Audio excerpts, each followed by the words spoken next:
विद्यार्थी मित्रो नमस्कार. मी स्वामी MS स्वामी ऑनलाईन एज्युकेशनमध्ये आपल्या सर्वांचं सहर्ष स्वागत.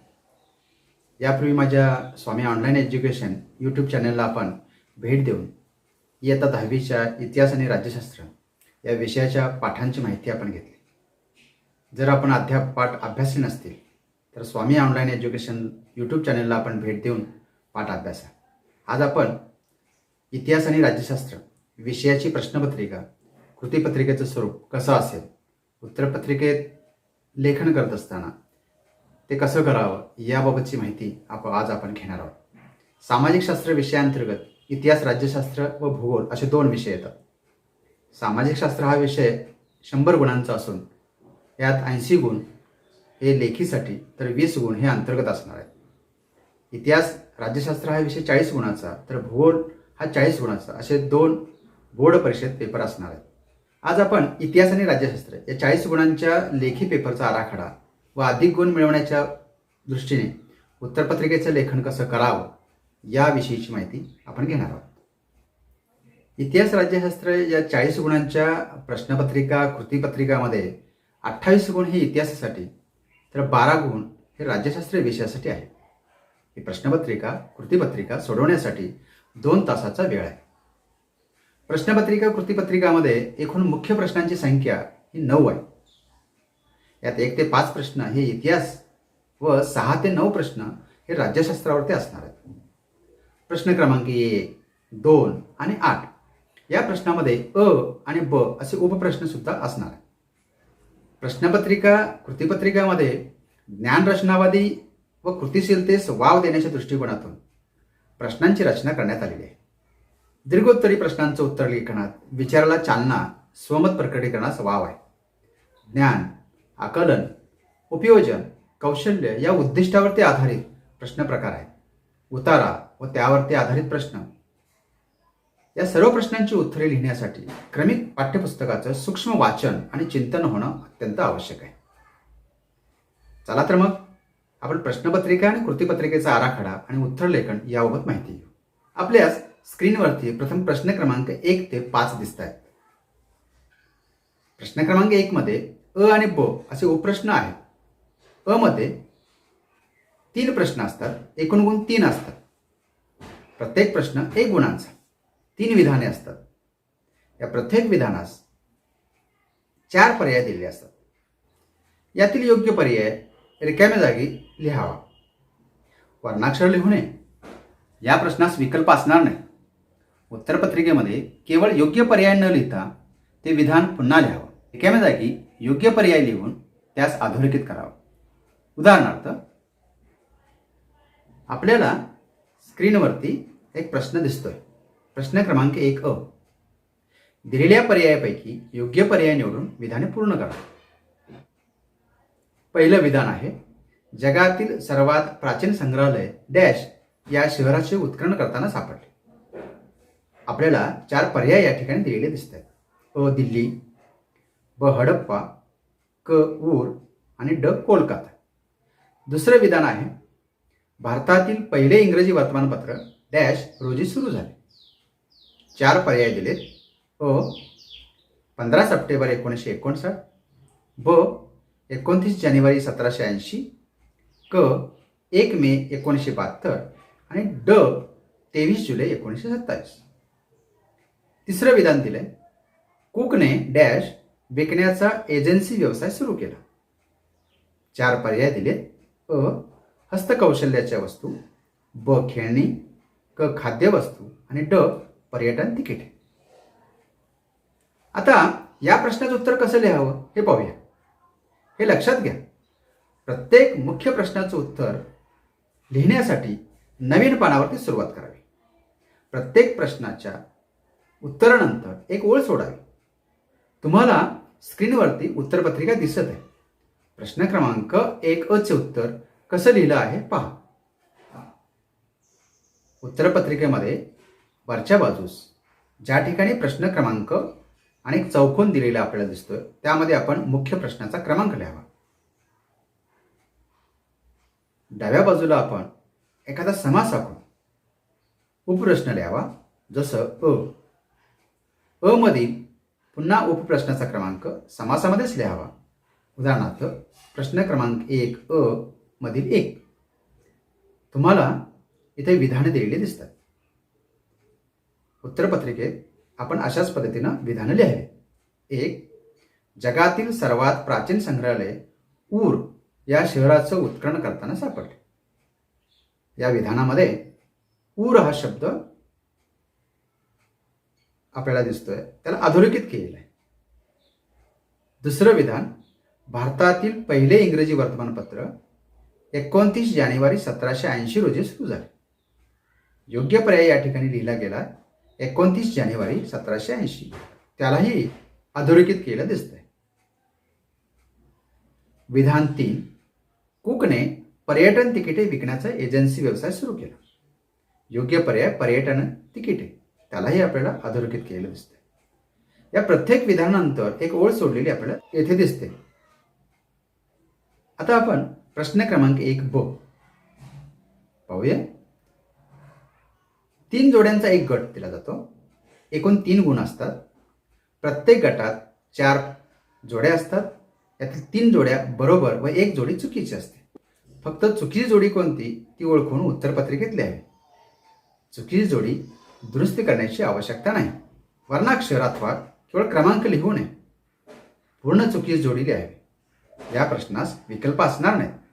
उदाहरणार्थ आपल्याला स्क्रीनवरती हा प्रश्न दिसतोय. प्रश्न क्रमांक 1 ब, पुढीलपैकी प्रत्येक गटातील चुकीची जोडी ओळखावं लिहा. एकूण 3 गुण आहेत. पहिला गट या ठिकाणी दिलाय. पहिल्या गटामध्ये आपल्याला 4 पुन्हा जोड्या दिसत आहेत. पहा. 1. जॉर्ज विल्यम फ्रेडरिक हेगेल, ऐतिहासिक वास्तव तर्कशुद्ध पद्धतीने मांडलं गेलं पाहिजे. 2. लिओपोल्ड हॉर्न रांके, इतिहासातील स्थित्यंतराचं स्पष्टीकरण देण्यावरती भर दिला. 3. रेने देकार्त, कागदपत्रांची विश्वासार्हता तपासून घेणं आवश्यक आहे. 4. कार्ल मार्क्स, इतिहास अमूर्त कल्पनांचा नसून जिवंत माणसाचा असतो. दिलेल्या या गटात 4 जोड्यांपैकी 1 जोडी चुकलेली आहे. दुसरा गट पहा. 1. Mahatma Phule, Gulamgiri. 2. Doctor Babasaheb Ambedkar, the untouchables. 3. Tarabai Shinde, Stri Purush Tulana. 4. Pandita Ramabai, writing caste. तिसरा गट आपल्याला दिला. 1. प्रभाकर, आचार्य प्र के अत्रे. 2. दर्पण, बाळशास्त्री जांभेकर. 3. दीनबंधू, कृष्णराव भालेकर. आणि 4. केसरी, बाळ गंगाधर टिळक. आता आपण प्रश्न क्रमांक 1 ब या प्रश्नाचं उत्तरपत्रिकेमध्ये कसं लिहावं पाहूया. स्क्रीनवरती आपण पहा. प्रश्नाचा क्रमांक मुख्य क्रमांक 1 आहेच. उपप्रश्न या ठिकाणी लिहिला आहे ब. त्यामध्ये पहिल्या गटात चुकीची जोडी कोणती ती लिहिलेली आपल्याला पाहायला मिळते. चुकीची जोडी. दुसरी चुकीची जोडी असल्यामुळे 2 हा रोमन अंक सुद्धा या ठिकाणी लिहिलेला दिसतोय. लिओपोल्ड हॉर्न रांके, इतिहासातील स्थित्यंतराचे स्पष्टीकरण देण्यावरती भर दिला. दुसऱ्या गटातील चुकीची जोडी 4 नंबरची होती. Pandita Ramabai, writing caste. तिसऱ्या गटातील चुकीची जोडी 1 नंबरची होती. प्रभाकर, आचार्य प्र के अत्रे. चुकीची जोडी असं म्हणून आपण जी चुकीची जोडी आहे तिचा रोमन अंक किंवा जो काही अंक दिला असेल तो अंक आणि ती जोडी लिहावी. दुरुस्तीची आवश्यकता नाही. आता आपण प्रश्न क्रमांक 2 अ या प्रश्नाकडे जाऊ. संकल्पना चित्र पूर्ण करा असा हा प्रश्न असतो. एकूण गुण 4 असतात. 3 प्रश्नांपैकी कोणतेही 2 प्रश्न सोडवणं आवश्यक असतं. प्रत्येक प्रश्न 2 गुणांचे असतील. उत्तरपत्रिकेत संकल्पना चित्र काढताना प्रश्नपत्रिकेत दिलेल्या आराखड्यानुसार पेनानं तयार करणं अपेक्षित आहे. या प्रश्न प्रकारात पाठातील एखाद्या मध्यवर्ती संकल्पनेवरती आधारित चित्ररूप आकृती पूर्ण करणं अपेक्षित आहे. यात पुढील प्रश्न प्रकार येतात. संकल्पना चित्र, तक्ता पूर्ण करा, कालरेषा तयार करा, ओक तक्ता तयार करा, घटना कालानुक्रमे योग्य ठिकाणी दर्शवा. अशा पद्धतीचे हे प्रश्न असू शकतात. या प्रश्न प्रकारातील प्रश्न कसे असतात ते आपण पाहू. आपल्याला स्क्रीनवरती एक प्रश्न आपल्याला दिसतोय, पुढील आकृतिबंध पूर्ण करा. स्क्रीनवरती दिसणाऱ्या प्रश्नांमध्ये आकृतिबंध पूर्ण करण्यास सांगितलं आहे. हा आकृतिबंध पूर्ण करताना आकृती जशी आहे तशी पेनाने काढावी. दिलेल्या आकृतिबंध मध्ये कोणती माहिती लिहावी हे व्यवस्थित समजावून घ्या. या प्रश्नात इतिहासकार आणि त्यांनी लिहिलेले ग्रंथ असा संबंध आहे. आता याचं उत्तर कसं लिहायचं ते स्क्रीनवरती पहा. प्रश्नाचा क्रमांक अचूक लिहा. भरलेल्या जागा पेन्सिलने अधोरेखित करा. यामध्ये तुम्हाला 2 गुण आहेत. प्रत्येक बरोबर उत्तरास अर्धा गुण असतो. त्यामुळं आकृतिबंध पूर्ण करण्याचा प्रयत्न करा. या प्रश्नाचं उत्तर लिहिण्यास नवीन पानावरती सुरुवात करा. आपण पाहूया याचं उत्तर लेखन. पहा स्क्रीनवरती प्रश्नाचा मुख्य क्रमांक 2 असा लिहिलेला आहे. प्रश्नाचा उपप्रश्न क्रमांक लिहिला आहे अ. त्यातील 1 बघा, James Mill the history of the British India दिलेलीच माहिती होती. म्हणजे या ठिकाणचा संबंध आपल्याला जो दिसतोय तो ते विचारवंत, ते इतिहासकार आणि त्यांनी लिहिलेला ग्रंथ. James grand dub history of the Marathas हे आपण जागा भरलेली आहे, लिहिलेली आहे, त्याला आपण अधोरेखित केलं. त्याच्यानंतर Mountstuart Elphinstone the history of India, Shri A Dange primitive communism to slavery, doctor Babasaheb Ambedkar who were the Shudras. ज्या रिकाम्या जागा होत्या त्या ठिकाणी योग्य तो शब्द लिहून आपण त्याला इथं अधोरेखित करायला विसरू नका. उपलब्ध माहिती सुनियोजितपणे तक्त्याच्या मदतीनं मांडता आली पाहिजे. 2 घटकातील परस्पर संबंध तक्ता ओक तक्त्याच्या स्वरूपात स्पष्ट करता आला पाहिजे, ज्यातून ऐतिहासिक संकल्पनांचं आकलन सुलभपणे व्हावं हाच या प्रश्नांचा उद्देश असतो. आता दुसरा आकृतिबंध प्रश्न प्रकार पहा. पुढील संकल्पना चित्र पूर्ण करा. आपल्याला या संकल्पना चित्रामध्ये गोल दिलेले दिसत आहेत आणि मध्यभागी पर्यटनाचे प्रकार असं सांगितले आहे. आपण पर्यटनाचे प्रकार या ठिकाणी लिहायचे आहेत. यामध्ये आपल्यास संकल्पना चित्र पूर्ण करण्यास सांगितले आहे.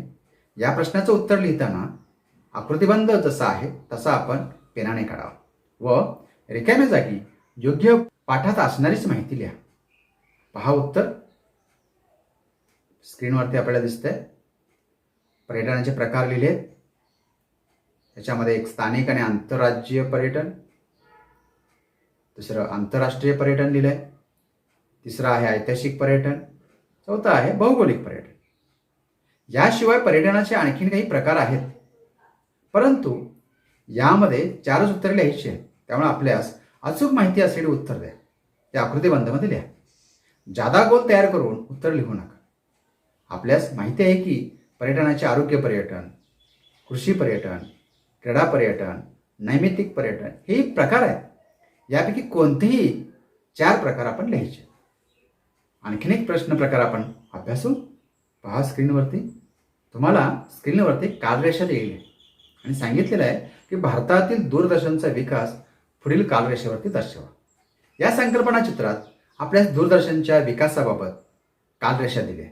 चित्रातील रिकाम्या जागी आपल्यास दूरदर्शन विकासासंदर्भात घटना केव्हा घडली, तो काळ, तो दिवस, तसंच त्या दिलेल्या दिवशी कोणती घटना घडली हे अचूक लिहायचे आहे. पहा आपण याचं उत्तर स्क्रीनवरती आपल्याला दिसतंय.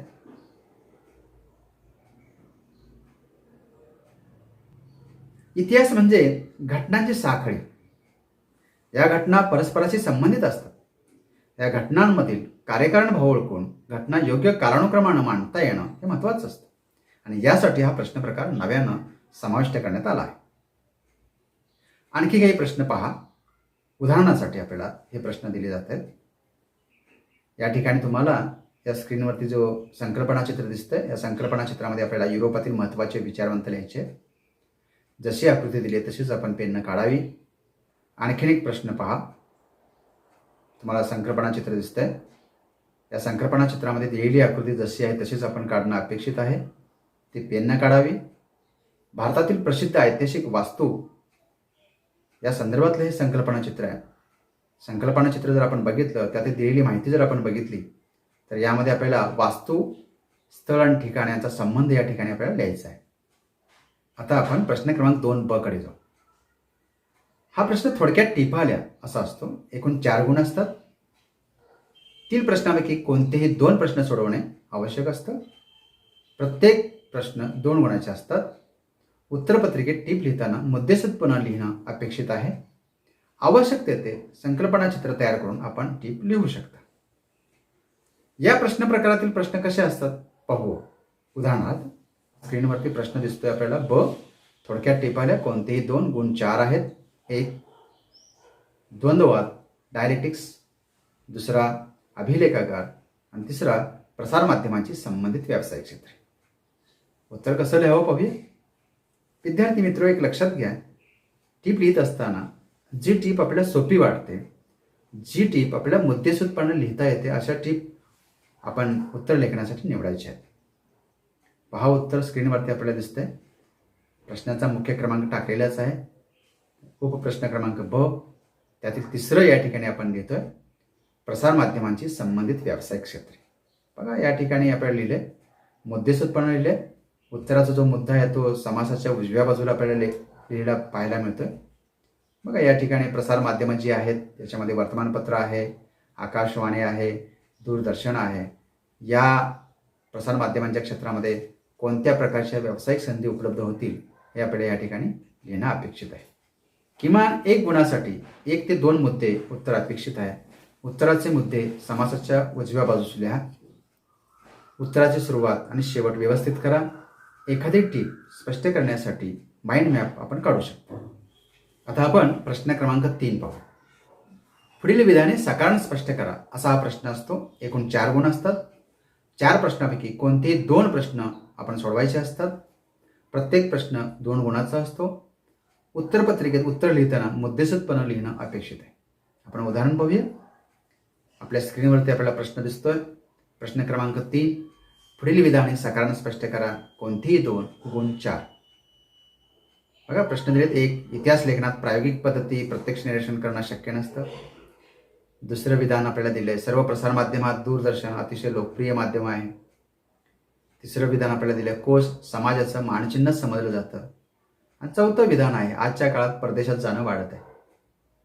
यातील आपल्याला जो प्रश्न सोपा वाटतो असा प्रश्न निवडावा. ज्या प्रश्नाचं उत्तर मुद्देसूदपणे व्यवस्थित लिहिता येतं असे प्रश्न आपण निवडावेत. प्रश्नाचं उत्तर लिहिताना आपण नवीन पानावरती सुरुवात करा. प्रश्नाचा फक्त क्रमांक लिहा, तो अचूक असावा. प्रश्न लिहिण्याची आवश्यकता नाही. आपण पहा उत्तर कसं लिहिलंय. स्क्रीनवरती आपल्याला दिसतंय. प्रश्न क्रमांक 3 साकारण 1चं उत्तर या ठिकाणी आपल्याला पाहायला मिळतंय. पहा, उत्तराचे मुद्दे समासाच्या उजव्या बाजूला दिसत आहेत. एकाखाली एक असे मुद्दे दिसत आहेत. आपण उत्तरातील महत्त्वाच्या मुद्द्यांना पेन्सिलच्या सहाय्याने अधोरेखित देखील करू शकतो. आता आपण जाऊया प्रश्न क्रमांक 4, जो आपल्याला पैकीच्या पैकी गुण मिळवून देऊ शकतो. दिलेल्या उत्तराचं वाचन करायचं आहे आणि प्रश्नांची उत्तरं आपल्याला या ठिकाणी लिहायची. इतिहास विषयाचं ज्ञान आणि आकलन तपासणारा हा प्रश्न असतो. प्रत्येकी 1 गुणाचे 2 प्रश्न असतात. तर 2 गुणाचा 1 मुक्तोत्तरी प्रश्न याच्यामध्ये असतो. उतारा हा पाठ्यपुस्तकातलीच असतो, हे आपण लक्षात घ्या. उदाहरणार्थ आपल्याला स्क्रीनवरती एक उतारा दिसतोय. आपण उतारा 1 नव्हे तर 2 वेळा आपण सूक्ष्म पद्धतीनं वाचावा आणि वाचल्यानंतर आपण प्रश्न सोडवण्यास घ्या. 2 प्रश्न दिलेले असतात ते 1 गुणाचे आणि 1 प्रश्न असतो तो 2 गुणासाठीचा. हा त्याचं उत्तर लेखन कसं केलं. या ठिकाणी प्रश्न आपल्याला दिसत आहेत की खेळासंदर्भातला हा बाळज पंडित यांच्या संदर्भातला हा उतारा या ठिकाणी लिहिलेला दिसतोय आपल्याला. आणि त्यावरती आधारित देखील आपल्याला प्रश्न या ठिकाणी विचारलेले आहेत की क्रिकेट सामन्यांचं मराठी भाषेतून समालोचन पूर्वी कोण करत असत. त्याच्यानंतर दुसरा प्रश्न आहे, क्रिकेट सामन्यांचं समालोचन करण्यासाठी बाळज पंडित कोणत्या प्रसारमाध्यमांचा उपयोग करीत असत. आणि तिसरा 2 गुणासाठी प्रश्न तुम्हाला विचारला आहे, बाळज पंडित यांचं क्रिकेट सामन्यांचं समालोचन ऐकण्यासाठी लोक जीवाचा कान का करत असत. तर हा प्रश्न 2 गुणाचा असल्यामुळे आपण सविस्तर त्याचं उत्तर लिहावं. आपण स्क्रीनवरती पहा, उत्तर आपल्याला दिसतंय. प्रश्नाचा मुख्य क्रमांक चौकटीत लिहिले आहे 4. त्यातील पहिल्या प्रश्नाचं उत्तर आपल्याला या ठिकाणी दिसतंय. प्रश्न लिहायचा नाही आहे, केवळ प्रश्नाचा क्रमांकच आपण लिहावा. एक, क्रिकेट सामन्याचं मराठी भाषेतून समालोचनापूर्वी बाळाज पंडित करत असत. दुसऱ्या प्रश्नाचं उत्तर या ठिकाणी आपल्याला दिसतंय. 2, क्रिकेट सामन्यांचं समालोचन करण्यासाठी बाळाज पंडित आकाशवाणी प्रसार माध्यमांचा उपयोग करीत असत.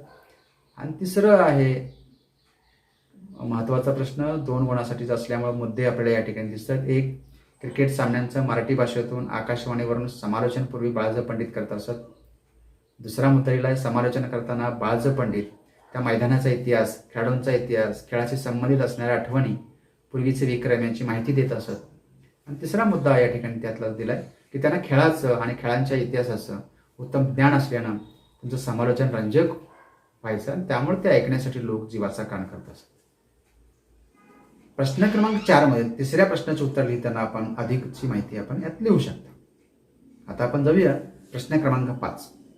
यामध्ये खालील प्रश्नांची सविस्तर आपल्याला उत्तर लिहावी लागतात. 4 प्रश्न दिले जातात, त्यापैकी 2 आपल्याला सोडवायचे असतात. या प्रश्न प्रकारामध्ये पुढील प्रश्न प्रकार येऊ शकतात. 1, तक्त्याच्या मदतीनं सविस्तर उत्तर लिहा. ऐतिहासिक प्रक्रिया, टप्पे सविस्तर स्पष्ट करा. साम्य आणि फरकाचे मुद्दे लिहा. 2 घटकांमधील परस्पर संबंध, कारणमीमांसा लिहा. विस्तृत निबंधवजा प्रश्नांची उत्तरे लिहा किंवा चित्राचं आकृतीचं निरीक्षण करून प्रश्नांची उत्तरं आपण यात लिहू शकता. एका गुणास उत्तराचे किमान या ठिकाणी 2 मुद्दे लिहिणं अत्यंत आवश्यक आहे.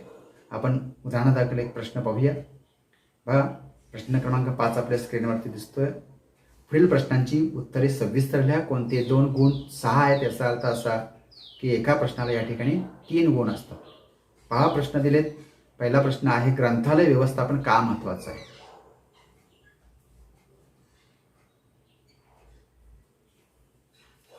दुसरा प्रश्न आहे, मैदानी खेळ व बैठे खेळ यांच्यातील फरक स्पष्ट करा. तिसरा प्रश्न आहे, प्राच्यवादी इतिहासकारांचं कार्य स्पष्ट करा. आणि चौथा प्रश्न आपल्याला याच्यामध्ये दिला आहे, पर्यटनाशी संबंधित व्यावसायिक क्षेत्रे स्पष्ट करा. आपल्याला ज्या प्रश्नाचं उत्तर अचूक आणि मुद्देसूदपणे लिहिता येतं असे प्रश्नच आपण निवडावे. पाहूया आपण उत्तर लेखन कसं करावं. उत्तराची सुरुवात आपण नवीन पानावरती करावी. प्रश्नाचा अचूक क्रमांक लिहून उत्तर लिहिण्यास सुरुवात करा. उत्तर हे मुद्देसूद लिहावीत. उत्तराचे मुद्दे हे समासाच्या उजव्या बाजूस लिहावेत. मी पुन्हा आपल्याला हे सांगतोय. महत्त्वाचे शब्द, वाक्यास आपण पेन्सिलने अधोरेखित करा. किमान 1 गुणास 2 मुद्दे लिहिणं अपेक्षित आहे. अशा काही दीर्घोत्तरी प्रश्नांची उत्तरं आपण माइंड मॅपद्वारे सुद्धा उत्तर अधिक चांगल्या पद्धतीने लिहू शकता, हे आपण लक्षात घ्या. पहा, आपण या प्रश्न स्क्रीनवरती पहा. प्रश्न क्रमांक 5 मध्ये 1चं उत्तर आपल्याला या ठिकाणी दिसत आहे. प्रश्नाचा मुख्य क्रमांक चौकटीत लिहिला आहे. उपप्रश्न समासाच्या डाव्या बाजूला दिसतोय आणि उत्तराचे मुद्दे आपल्याला समासाच्या उजव्या बाजूला एकाखाली एक ज्या पद्धतीने आपल्याला लिहिलेले पाहायला मिळतात. दुसऱ्याही प्रश्नाचं आपण उत्तर पाहूया. मैदानी खेळ आणि बैठे खेळ यामधील फरक. अशा पद्धतीनं आपण 2 गटात आपण याचं उत्तर लिहू शकता, फरक स्पष्ट करू शकता. पहा, आपण चौकट आखून त्याच्यामध्ये मैदानी खेळ आणि बैठे खेळ याच्यातील फरक आपल्याला या ठिकाणी लिहिलेला पाहायला मिळते. मुद्देसूदपणे आपण लिहायला शिका. प्रश्न चौथाही आपल्याला स्क्रीनवरती दिसतोय. त्याचं उत्तर आपल्याला या ठिकाणी दिसतंय. परदेशात जाणाऱ्यांचं प्रमाण का वाढतंय? मुद्देसूद उत्तर आपल्याला या ठिकाणी दिसतंय. अशा पद्धतीनं आपण प्रश्न क्रमांक 5 हा दीर्घोत्तरी प्रश्न, अधिक गुण मिळवून देणारा हा सुद्धा प्रश्न आहे. 6 गुणासाठी हा प्रश्न आहे आणि अशा प्रश्नाचं उत्तर आपण मुद्देसूदपणानं माइंड मॅप काढून आपण लिहिलं किंवा उत्तर महत्त्वाच्या वाक्याला, शब्दाला आपण पेन्सिलच्या सहाय्याने अधोरेखित करून हा प्रश्न आपण व्यवस्थित सोडवला तर आपल्याला 6 पैकी 6 गुण या ठिकाणी मिळू शकतात, हे आपण लक्षात घ्या. प्रश्न क्रमांक 6 ते 9 हे जे प्रश्न आहेत हे राज्यशास्त्रावरती सुरू होतात. ज्यासाठी राज्यशास्त्रावरती असं लिहिण्याची काही उत्तरपत्रिकेत आवश्यकता नसते. आपण सरळ प्रश्नाचा क्रमांक टाकावा आणि सुरुवात आपण करावी. आपण पाहूया प्रश्न क्रमांक 6. प्रश्न क्रमांक 6 जो असतो तो सुद्धा विधानं दिलेली असतात. त्या विधानामध्ये एखादा शब्द आपला अयोग्य तो पर्याय आपण या ठिकाणी निवडून भरायचा असतो. 2 विधानं ते असतात, 2 गुण असतात. यासाठी प्रत्येक प्रश्न हा 1 गुणाचा असतो. या प्रत्येक विधानास आपल्याला 4 पर्याय दिले जातील. त्यातील योग्य पर्याय आपण रिकाम्या जागी लिहावा. वर्णाक्षर मात्र अजिबात लिहू नये. या प्रश्नास विकल्प असणार नाहीत, हे आपण लक्षात घ्या. उत्तरपत्रिकेमध्ये केवळ योग्य पर्याय न लिहिता ते विधान पुन्हा लिहावं व रिकामी जागा योग्य पर्यायाने लिहून त्याचं अधोरेखित करावं. प्रश्न क्रमांक 1 जो आहे रिकाम्या जागा आणि प्रश्न क्रमांक 6 हा जो काही रिकाम्या जागा आहे, हा प्रश्न सोडवत असताना आपण केवळ एकदा सोडवावा. काही विद्यार्थी एकच विधान पुन्हा पुन्हा सोडवतात, फक्त पर्याय बदलतात. पण विद्यार्थी मित्रांनो लक्षात घ्या, जो पहिलं विधान आपण लिहिलं आहे तेच विधान या ठिकाणी तपासलं जातं, हे आपण लक्षात घ्या. तेव्हा पुन्हा अशी चुकीचा मार्ग आपण अवलंबू नये. आपण पाहूया प्रश्न क्रमांक 6. प्रश्न क्रमांक 6 आपल्याला स्क्रीनवरती दिसतोय. दिलेल्या पर्यायापैकी योग्य पर्याय निवडून विधाने पूर्ण करा. 2 गुण आहेत. एक आहे महाराष्ट्रात स्थानिक शासन संस्थांमध्ये महिलांसाठी डॅश जागा ठेवण्यात आलेल्या आहेत आणि दुसरा पर्याय पण त्याला दिलेत. 25%, ब 30%, क 40%, ड 50%. दुसरं विधान आहे स्वतंत्र भारतातील पहिले मुख्य निवडणूक आयुक्त म्हणून डॅश यांची नेमणूक झाली. पर्याय दिलेत डॉक्टर राजेंद्र प्रसाद, ब टी.एन. शेषन, क सुकुमार सेन आणि ड नीला सत्यनारायण. पाहूया आपण याचं उत्तर कसं लिहायचं. बघा, प्रश्नाचा मुख्य क्रमांक चौकटीत लिहिला आहे. उपप्रश्न जो 1 आहे ते विधान या ठिकाणी आपल्याला लिहिलेलं पूर्ण विधान लिहिलं आपल्याला पाहायला मिळतं आणि त्या रिकाम्या जागी योग्य पर्याय लिहून त्याच्या खाली अधोरेखित आपल्याला केलेलं पाहायला मिळतं. महाराष्ट्रात स्थानिक शासन संस्थांच्यामध्ये महिलांसाठी 50% जागा राखीव ठेवण्यात आलेल्या आहेत. दुसरं विधान स्वतंत्र भारतातील पहिले मुख्य निवडणूक आयुक्त म्हणून सुकुमार सेन यांची नेमणूक झाली. सुकुमार सेन या शब्दाखाली आपल्याला अधोरेखित केलं पाहिजे. आता आपण प्रश्न क्रमांक 7 जो पुढील विधानं चूक की बरोबर ते साकारानं स्पष्ट करावं लागतं. 3 पैकी 2 विधानं आपल्याला लिहायची असतात. या प्रश्न प्रकारात 3 विधान दिली असतील, पैकी 2 आपण सोडवणं. गुण 4 असतात. ही विधानं चूक की बरोबर ते लिहून चूक विधान व बरोबर विधान दोन्हींसाठी आपल्याला स्पष्टीकरण या ठिकाणी आवश्यक असतं. विधान चूक की बरोबर हे सांगितले 1 गुण मिळतो व स्पष्टीकरणाला 1 गुण असणार आहे. विधान चूक आहे की बरोबर हे योग्य लिहिल्यासच स्पष्टीकरण योग्य असल्यास स्पष्टीकरणास गुण मिळतो. विधान चूक आहे की बरोबर आहे हे योग्य न लिहिल्यास व स्पष्टीकरण बरोबर लिहिले तरी गुण मिळत नाही, हे आपण लक्षात घ्या. हा आपल्याला स्क्रीनवरती प्रश्न दिसतोय. प्रश्न क्रमांक 7. पुढील विधाने चूक की बरोबर ते साकारानं स्पष्ट करा. कोणतेही 2. गुण 4 आहेत. एक पहिलं विधान दिलंय आपल्याला या ठिकाणी, भारतातील लोकशाही जगातील सर्वात मोठी लोकशाही मानली जाते. दुसरं, विशिष्ट प्रसंगी निवडणूक आयोग एखाद्या मतदारसंघात पुन्हा निवडणुका घेतात. आणि तिसरं विधान आहे शिरोमणी अकाली दल हा राष्ट्रीय पक्ष आहे. पहा उत्तर त्याचं लिहिलं आहे प्रश्न क्रमांक 7 असा. 1चं उत्तर लिहिलं आहे. हे उत्तर लिहित असताना बघा मुद्देसूद पहिला आपण हे विधान बरोबर आहे की चूक आहे सांगावं. बघा, प्रश्न क्रमांक 1चं उत्तर विधान लिहिलं हे विधान बरोबर आहे आणि मग ते बरोबर का आहे याचे स्पष्टीकरण मुद्द्यांच्या स्वरूपात आपल्याला खाली लिहिलेली पाहायला मिळतात. आता आपण जाऊया प्रश्न क्रमांक 8 अ कडे. यामध्ये अ मध्ये आपल्याला पुढील संकल्पना स्पष्ट करा. 2 दिल्या जातात. आपण एकच यातली संकल्पना स्पष्ट करायची असते. गुण 2 असतात. आपल्याला स्क्रीनवरती प्रश्न दिसतोय. एक कामगार चळवळ, दुसरे प्रादेशिकता.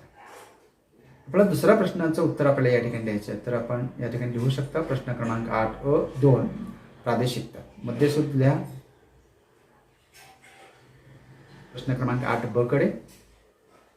प्रश्न क्रमांक 8 ब हा दिलेल्या सूचनेनुसार कृती करणारा असतो. जसा आपण प्रश्न क्रमांक 2 अ सोडवला त्याच पद्धतीने हा प्रश्न असतो. हा राज्यशास्त्रावरती आधारित आहे. कोणताही एक आपण सोडायचं, गुण मात्र 2 असतात. यामध्ये संकल्पना चित्र, तक्ता पूर्ण करा, कालरेषा असतात, ओघ तक्ता तयार करा, अशा प्रकारचे हे प्रश्न प्रकार या ठिकाणी येऊ शकतात. आपण उदाहरणं पाहूया. आपल्या स्क्रीनवरती एक उदाहरण दिसतंय. पुढील संकल्पना चित्र पूर्ण करा. यामध्ये आपल्या संविधानाच्या मूलभूत चौकटी सांगायला सांगितलेल्या आहेत. जशी आकृती दिली तशीच आपण पेन ती काढावी. दुसरा प्रश्नही आपल्याला या ठिकाणी दिसतोय. एक ओघ तक्ता आपल्याला दिला आहे. निवडणूक प्रक्रियेचा ओघ तक्ता आहे तो. पहा, याचं उत्तर कसं लिहावं पाहूया आपण. बघा, प्रश्नाचा मुख्य क्रमांक आपण चौकटीत लिहावा 8. त्यातलं ब त्यामधील 1 बघा आपण या ठिकाणी लिहिले संविधानातील मूलभूत चौकटी. जशी आकृती होती तशीच काढलेली आहे आणि त्या चारही गोलामध्ये आपण योग्य तो विधान शब्द लिहिलेले आहे. प्रश्न क्रमांक 8 ब दुसरा जो आहे तो ओघ तक्ता आपल्याला या ठिकाणी दिसतोय. आपण कोणताही एक प्रश्न या ठिकाणी सोडवायचा आहे, दोन्ही सोडवण्याची आवश्यकता नाही आहे. पण जो अचूक येतो तो सोडवावा. वेळ असल्यास आपण दोन्ही जरी सोडवले तर काही हरकत नाही. बघा, हा ओघ तक्ता आणि शेवटचा प्रश्न जो आहे तो प्रश्न क्रमांक 9. याच्यामध्ये पुढील प्रश्नांची थोडक्यात उत्तर लिहा असा हा प्रश्न असतो. 2 प्रश्न आपल्याला या ठिकाणी दिले जातात आणि कोणताही एक प्रश्न आपल्याला सोडवायचा असतो. 2 गुण असतात. मध्यस्थ उत्तरं या ठिकाणी अपेक्षित आहेत. बघा स्क्रीनवरती आपल्याला दिसतोय हा प्रश्न. एक, आधुनिक काळात पक्षविरहित लोकशाही आणायची असेल तर काय करावं लागेल?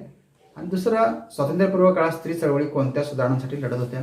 तसा हा प्रश्न पाहायला गेला तर मुक्तोत्तरी प्रश्न आहे. पाठ्यपुस्तकाच्या आधारानं सुद्धा हा प्रश्न लिहावा. या प्रश्नांचं उत्तर आपण लिहावं, आपण लक्षात घ्या. पहा या प्रश्नाचं उत्तर कसं लिहिलंय. प्रश्न क्रमांक 9 त्यामध्ये 1 मध्यस्थ उत्तर आपल्याला या ठिकाणी दिसत आहेत.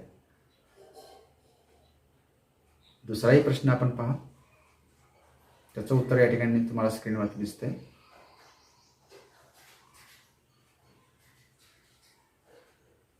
विद्यार्थी मित्र, आज आपण इतिहास आणि राज्यशास्त्र प्रश्नपत्रिका किंवा कृतीपत्रिका आराखडा समजून घेतला. पुढील भागात आपण परीक्षापूर्व, परीक्षेच्या वेळी, पेपर संपल्यानंतर काय करावं, अभ्यास कसा करावा, बारकोड असेल, होलोक्रॉप्टर असेल, वेळेचं नियोजन असेल आणि सामाजिक शास्त्रे विषयाचं मूल्यमापन याविषयीची आपण माहिती घेणार आहोत. माहिती आपल्याला आवडल्यास लाईक करा, सबस्क्राईब करा आणि शेअर करा. धन्यवाद.